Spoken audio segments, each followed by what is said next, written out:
Hi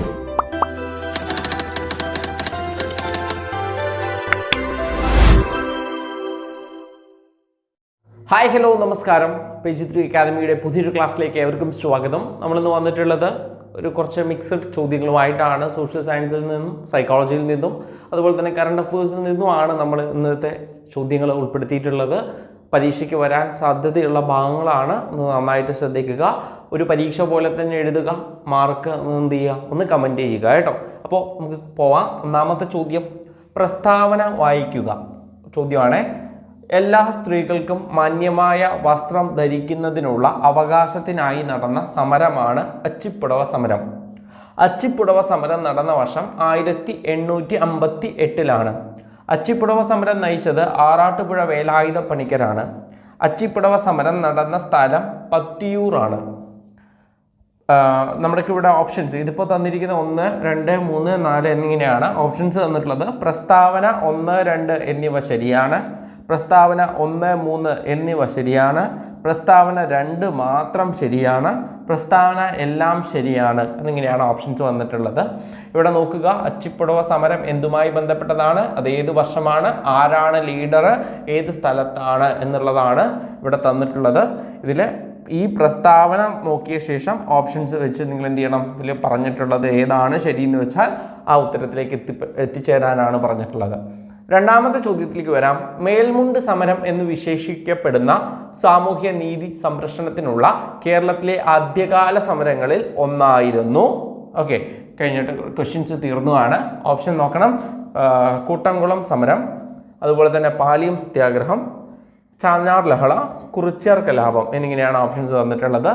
നോക്കുക, മേൽമുണ്ട് സമരം എന്ന് വിശേഷിക്കപ്പെടുന്ന സാമൂഹ്യ നീതി സംരക്ഷണത്തിനായുള്ള കേരളത്തിലെ ആദ്യകാല സമരങ്ങളിൽ ഒന്ന് ഏതാണ്? മൂന്നാമത്തെ ചോദ്യം, സനാതന ധർമ്മ വിദ്യാർത്ഥി സംഘം രൂപീകരിച്ച സാമൂഹിക പരിഷ്കർത്താവ് ആരാണ്? അഗമാനന്ദ സ്വാമികൾ, കുമാരനാശാൻ, കുറുമ്പൻ ദൈവത്താൻ, ശുഭാനന്ദ ഗുരുദേവൻ എന്നിങ്ങനെയാണ് ഓപ്ഷൻസ് തന്നിട്ടുള്ളത്. ചോദ്യം നോക്കണം. സനാതന ധർമ്മ വിദ്യാർത്ഥി സംഘം രൂപീകരിച്ച സാമൂഹിക പരിഷ്കർത്താവ് ആര്? നാലാമത്തെ ചോദ്യം, താഴെ തന്നിരിക്കുന്ന വാക്കുകൾ ഭരണഘടനയുടെ ആമുഖത്തിൽ ഏത് ക്രമത്തിലാണ് കൊടുത്തിരിക്കുന്നത്? മതേതരത്വം, റിപ്പബ്ലിക്, പരമാധികാരം, സ്ഥിതി സമത്വം. അപ്പോൾ ഇതിൽ ഓർഡർ കൃത്യമായിട്ട് 1, 2, 3, 4 എന്നിങ്ങനെ കൊടുത്തിട്ടുണ്ട്. ഈ ഓർഡറിനനുസരിച്ച് നമ്മുടെ ഓപ്ഷൻസ് വെച്ചിട്ട് നിങ്ങൾ എന്ത് ചെയ്യണം എന്നുള്ളതാണ് പറഞ്ഞിട്ടുള്ളത്. അഞ്ചാമത്തെ ചോദ്യം, ഇന്ത്യൻ നാഷണൽ കോൺഗ്രസിൻ്റെ ലാഹോർ സമ്മേളനത്തെക്കുറിച്ചുള്ള പ്രസ്താവനകൾ പരിഗണിക്കുക. ജവഹർലാൽ നെഹ്റു ഇന്ത്യൻ നാഷണൽ കോൺഗ്രസിൻ്റെ പ്രസിഡന്റായി തിരഞ്ഞെടുക്കപ്പെട്ടു. ജനുവരി 26 രാജ്യത്തുടനീളം സ്വാതന്ത്ര്യ ദിനമായി ആഘോഷിക്കാൻ ഈ കോൺഗ്രസ് തീരുമാനിച്ചു. ഗാന്ധിജി നിസ്സഹകരണ പ്രസ്ഥാനം ആരംഭിക്കാൻ തീരുമാനിച്ചു. തെറ്റായ പ്രസ്താവന തിരഞ്ഞെടുക്കുക എന്നാണ് പറഞ്ഞിട്ടുള്ളത്. A, B, C, D എന്നിങ്ങനെ 4 ഓപ്ഷൻസ് തന്നിട്ടുണ്ട്.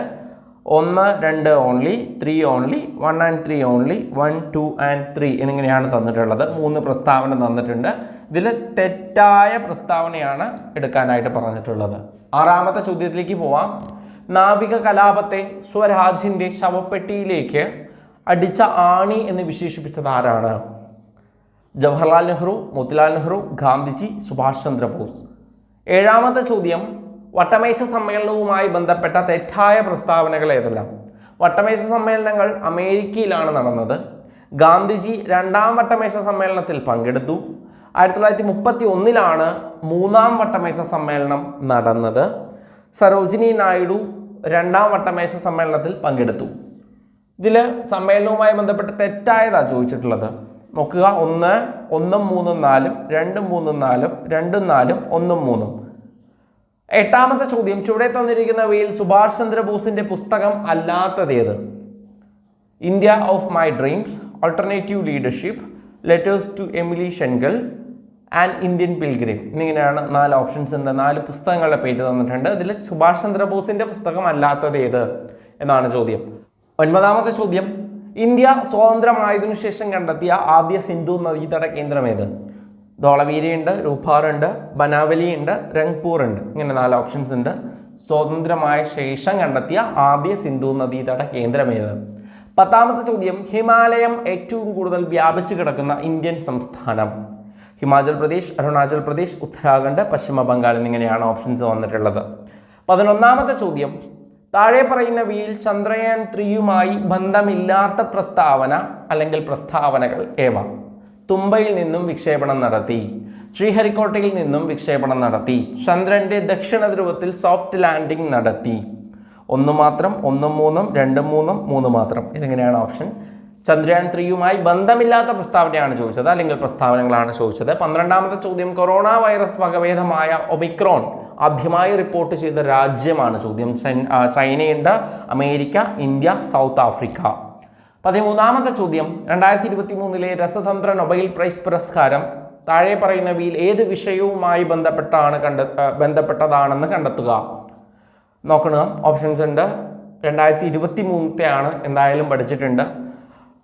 14ാമത്തെ ചോദ്യം, വനിതാ സംവരണ നിയമം 2023 രാഷ്ട്രപതി ഒപ്പുവെച്ചത് എന്നാണ് ചോദ്യം. 2023 സെപ്റ്റംബർ 20, സെപ്റ്റംബർ 21, സെപ്റ്റംബർ 28, ഒക്ടോബർ 28 എന്നിങ്ങനെയാണ് ഓപ്ഷൻസ് വന്നിട്ടുള്ളത്. 15ാമത്തെ ചോദ്യം, ഇന്ത്യ വികസിപ്പിച്ച ആദ്യ സ്വകാര്യ rocket? Vikram S, Rohini L1, Janus S, അതുപോലെ തന്നെ അഗ്നി F-12 എന്നിങ്ങനെയാണ് ഓപ്ഷൻസ് ഉള്ളത്. 15ാമത്തെ ചോദ്യമാണിത്. ഇന്ത്യ വികസിപ്പിച്ച ആദ്യ സ്വകാര്യ റോക്കറ്റാണ് ചോദ്യം. 16ാമത്തെ ചോദ്യം, പരീക്ഷയിൽ പരാജയപ്പെട്ട വിദ്യാർത്ഥി അധ്യാപകനിൽ കുറ്റം ആരോപിച്ച് മാനസിക പിരിമുറുക്കം കുറയ്ക്കുന്നു. ഏത് രക്ഷായുക്തിക്ക് ഉദാഹരണമാണിത്? പരീക്ഷയിൽ പരാജയപ്പെട്ട വിദ്യാർത്ഥി അധ്യാപകനിൽ കുറ്റം ആരോപിച്ച് മാനസിക പിരിമുറുക്കം കുറയ്ക്കുന്നു. ഏത് രക്ഷായുക്തിക്ക് ഉദാഹരണമാണിത്? പശ്ചാത്ഗമനം, പ്രക്ഷേപണം, ധമനം, സ്ഥാനഭ്രംശം എന്നിങ്ങനെയാണ് ഓപ്ഷൻസ് വന്നിട്ടുള്ളത്. 17ാമത്തെ ചോദ്യം, യഥാർത്ഥ പഠനനിലയും സാധ്യതാ പഠനനിലയും തമ്മിലുള്ള അന്തരം അറിയപ്പെടുന്നത്? വ്യക്തി വികാസ മേഖല, സാധ്യതാ വികാസ മേഖല, പ്രാഥമിക വികാസ മേഖല, സമീപ വികാസ മേഖല. സിമ്പിളായിട്ടുള്ള ചോദ്യമാണ്, നന്നായി ശ്രദ്ധിച്ചാൽ അതിൻ്റെ ഉത്തരം നിങ്ങൾക്ക് കിട്ടും. 18ാമത്തെ ചോദ്യം, സമർത്ഥരായ സഹപാഠികളുടെയോ മുതിർന്നവരുടെയോ സഹായം പഠിതാവിനെ സ്വയം എത്തിച്ചേരാൻ കഴിയുന്നതിനേക്കാളും ഉയർന്ന വികാസ മേഖലയിൽ എത്തിച്ചേരാൻ സഹായിക്കും എന്ന് സിദ്ധാന്തിച്ച മനഃശാസ്ത്രജ്ഞനാര്? പിയാഷെ, ബ്രൂണർ, വൈഗോട്സ്കി, തേഴ്സ്റ്റൺ ഇങ്ങനെയാണ് ഓപ്ഷൻസ് തന്നിട്ടുള്ളത്. 19ാമത്തെ ചോദ്യം, കാണാൻ ഒരുപോലെയുള്ള വസ്തുക്കളെ കൂട്ടമായി കണക്കാക്കാനുള്ള പ്രവണതയ്ക്ക് ഏത് നിയമത്തിൻ്റെ പിൻബലമാണുള്ളത്? സാമീപ്യ നിയമം, സാദൃശ്യ നിയമം, തുടർച്ചാ നിയമം, സങ്കലന നിയമം. 20ാമത്തെ ചോദ്യം, ഓപ്പറേഷൻ ബ്ലാക്ക് ബോർഡ് പദ്ധതിയുടെ ഉദ്ദേശം? എല്ലാ സ്കൂളുകളിലും ബ്ലാക്ക് ബോർഡ് നിർബന്ധമായും സ്ഥാപിക്കുക, അപ്പർ പ്രൈമറി വിഭാഗം ഭൗതിക പഠന നിലവാരം ഉയർത്തുക, പ്രൈമറി ക്ലാസ്സുകളിൽ ഭൗതിക സാഹചര്യം വർദ്ധിപ്പിക്കുക, ബ്ലാക്ക് ബോർഡിൽ എഴുതാൻ പരിശീലിപ്പിക്കുക. 20 ചോദ്യങ്ങളാണ് നമ്മൾ നോക്കിയത്. ഓരോ ചോദ്യങ്ങളുടെ ഉത്തരങ്ങൾ നമ്മൾ പരിശോധിക്കാം.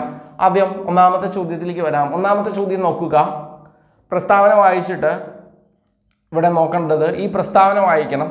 ഈ പ്രസ്താവനയിൽ പറഞ്ഞ കാര്യങ്ങളും ഓപ്ഷനിലുള്ള കാര്യങ്ങളും വെച്ചിട്ട് നോക്കാനാണ് പറഞ്ഞിട്ടുള്ളത്. പ്രസ്താവന 1, 2 എന്നിവ ശരിയാണ്, പ്രസ്താവന 1, 3 എന്നിവ മാത്രം ശരിയാണ്, പ്രസ്താവന 2 മാത്രം ശരിയാണ്, പ്രസ്താവന എല്ലാം ശരിയാണ്. ഇതാണ് നമ്മുടെ ഓപ്ഷൻ.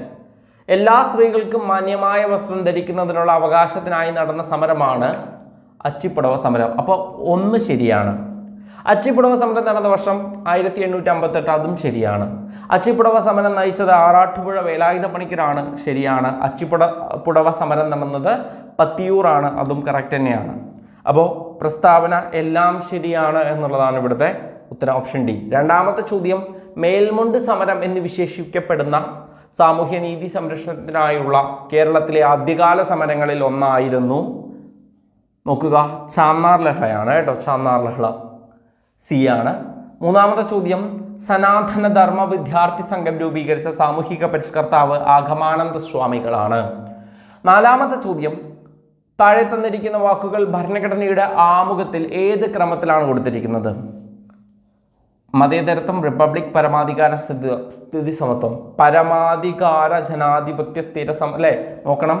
മതേതരത്വം, റിപ്പബ്ലിക്, പരമാധികാരം, സ്ഥിതി സമത്വം. ഇത് ആമുഖത്തിൻ്റെ ഭാഗം നോക്കുക. ഇതിനകത്ത് കൃത്യമായിട്ട് നമ്മളത് പഠിക്കുന്നുണ്ട് അല്ലെ, ഇന്ത്യയിലെ ജനങ്ങളായ നാം എന്ന് തുടങ്ങുന്ന ആമുഖം. അപ്പോൾ ഇതുമായി ബന്ധപ്പെട്ട് പറയുകയാണെന്നുണ്ടെങ്കിൽ ആദ്യം പരമാധികാര അല്ലെ, സ്ഥിതി സമത്വ ജനാധിപത്യ മതേതര റിപ്പബ്ലിക് എന്നാണ്. അപ്പോൾ ഇത് ഒന്നാമത്തേതാണ് അല്ലെ, പരമാധികാരം എന്നുള്ളതാണ് ആദ്യം വരുന്നത്. അപ്പോൾ ഇവിടെ നോക്കുക, 3 ആദ്യം വരുന്നത് സി മാത്രമേ ഉള്ളൂ. അപ്പോൾ അതന്നെയാണ് ഉത്തരം. പരമാധികാര സ്ഥിതി സമത്വ ജനാധിപത്യ മതേതര റിപ്പബ്ലിക് എന്നുള്ളതാണ് ഉത്തരം. കിട്ടിയില്ലേ? 5ാമത്തെ ചോദ്യത്തിലേക്ക് വരാം. ഇന്ത്യൻ നാഷണൽ കോൺഗ്രസിന്റെ ലാഹോർ സമ്മേളനത്തെക്കുറിച്ചുള്ള പ്രസ്താവനകൾ പരിഗണിക്കുക.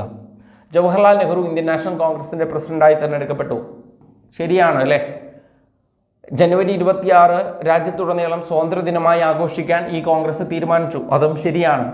ഗാന്ധിജി നിസ്സഹകരണ പ്രസ്ഥാനം, ഇവിടെ നോക്കണേ, 1929 ലാഹോർ സമ്മേളനത്തെക്കുറിച്ച് ഇവിടെ പറയുന്നത്. ഇവിടെ നിസ്സഹകരണമാണോ അവിടെ വരുന്നത് ആ സമയത്ത്? അത് അല്ലേ, നിസ്സഹകരണം എന്ന് പറയുന്നത് 1919 വരുന്നതാണ്. 1920 നാഗ്പൂർ സമ്മേളനത്തിൽ അത് പാസ്സാക്കപ്പെടുന്നുണ്ട് വിജയരാഘവാചാര്യയുമായി ബന്ധപ്പെട്ട്.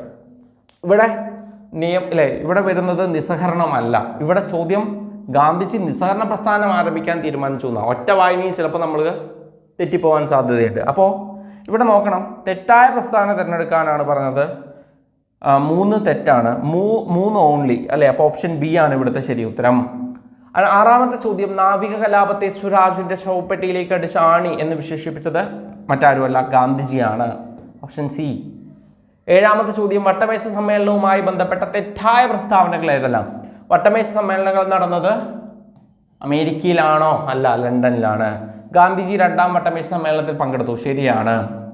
1931 3ാം വട്ടമേശ സമ്മേളനം. ഒന്ന് നോക്കിയേ, 30, 31, 32 അല്ലേ? അപ്പോൾ ഇത് തെറ്റല്ലേ? 32 ആണ്. അപ്പോൾ വട്ടമേശ സമ്മേളനം അമേരിക്കയിലാണെന്ന് പറഞ്ഞതും 31 3ാം വട്ടമേശ സമ്മേളനം എന്ന് പറഞ്ഞതും തെറ്റാണ്. സരോജിനി നായിഡു 2ാം വട്ടമേശ സമ്മേളനത്തിൽ പങ്കെടുത്തിട്ടുണ്ട്. സോ 1ഉം 3ഉം വരുന്ന ഓപ്ഷൻ ഏതാണെന്ന് നോക്കുക. അത് 1ഉം 3ഉം മാത്രം വരുന്ന ഓപ്ഷൻ ഡി ആണ്. അപ്പോൾ ഓപ്ഷൻ ഡി ആണ് ഇവിടുത്തെ ശരി ഉത്തരം. ചുവടെ തന്നിരിക്കുന്നവയിൽ സുഭാഷ് ചന്ദ്രബോസിന്റെ പുസ്തകമല്ലാത്തത് ഏത്? Alternative leaders letters to Emily Schenkl, അതുപോലെ തന്നെ ആൻ ഇന്ത്യൻ പിൽഗ്രിം. ഇതെല്ലാം സുഭാഷ് ചന്ദ്രബോസുമായി ബന്ധപ്പെട്ട അദ്ദേഹത്തിന്റെ പുസ്തകങ്ങളാണെങ്കിൽ ഇന്ത്യ ഓഫ് മൈ ഡ്രീംസ് ആരുടെയാണ്? ഗാന്ധിജിയുടേതാണ് കേട്ടോ. 9ാമത്തെ ചോദ്യം, ഇന്ത്യ സ്വാതന്ത്ര്യമായതിനു ശേഷം കണ്ടെത്തിയ ആദ്യ സിന്ധു നദീതട കേന്ദ്രമാണ് രൂപാർ ആണ്. 10ാമത്തെ ചോദ്യം, ഹിമാലയം ഏറ്റവും കൂടുതൽ വ്യാപിച്ചു കിടക്കുന്ന ഇന്ത്യൻ സംസ്ഥാനം എന്ന് ചോദിച്ചു കഴിഞ്ഞാൽ അത് അരുണാചൽ പ്രദേശാണ്. 11ാമത്തെ ചോദ്യം, താഴെ പറയുന്നവയിൽ ചന്ദ്രയാൻ 3യുമായി ബന്ധമില്ലാത്ത പ്രസ്താവന അല്ലെങ്കിൽ പ്രസ്താവനകൾ ഏവ? തുമ്പയിൽ നിന്നും വിക്ഷേപണം നടത്തി. തെറ്റാണ്. ശ്രീഹരിക്കോട്ടയിൽ നിന്ന് വിക്ഷേപണം നടത്തി അല്ലേ? അത് ശരിയാണ്. ചന്ദ്രന്റെ ദക്ഷിണ ധ്രുവത്തിൽ സോഫ്റ്റ് ലാൻഡിംഗ് നടത്തി. അതും ശരിയാണ്.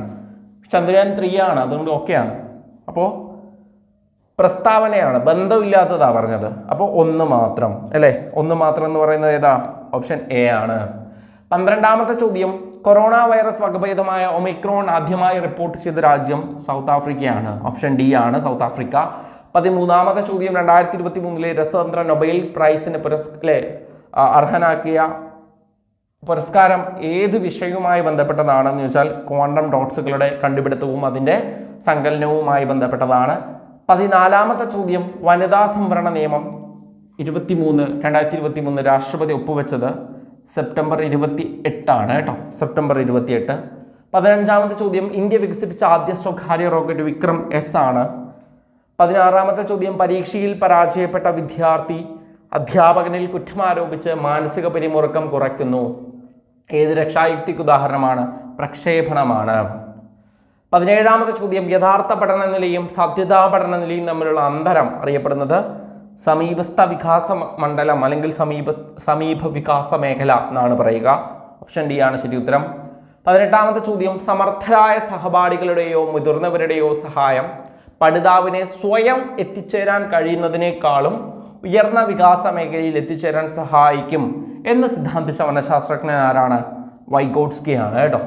19ാമത്തെ ചോദ്യം, കാണാൻ ഒരേപോലെയുള്ള വസ്തുക്കളെ കൂട്ടമായി കണക്കാക്കാനുള്ള പ്രവണതയ്ക്ക് ഏത് നിയമത്തിന്റെ പിൻബലമാണുള്ളത്? നോക്കുക, കാണാൻ ഒരുപോലെയാണ്, അപ്പോൾ സാദൃശ്യ നിയമമാണ് ഇവിടുത്തെ ശരി ഉത്തരം കേട്ടോ. 20ാമത്തെ ചോദ്യം, ഓപ്പറേഷൻ ബ്ലാക്ക് ബോർഡ് പദ്ധതിയുടെ ഉദ്ദേശം? ഇവിടെ നോക്കണം, പ്രൈമറി ക്ലാസ്സുകളിൽ ഭൗതിക സാഹചര്യം വർദ്ധിപ്പിക്കുക എന്നുള്ളതാണ് കേട്ടോ. ഓപ്ഷൻ സി ആണ് ശരി ഉത്തരം. അപ്പോൾ നമ്മൾ 20 ചോദ്യമാണ് നോക്കിയത്. 20-ൽ 20 കിട്ടിയവർ തീർച്ചയായിട്ടും ഒന്ന് കമൻറ്റ് ചെയ്യുക, അറിയാൻ വേണ്ടിയാണ്. Thank you.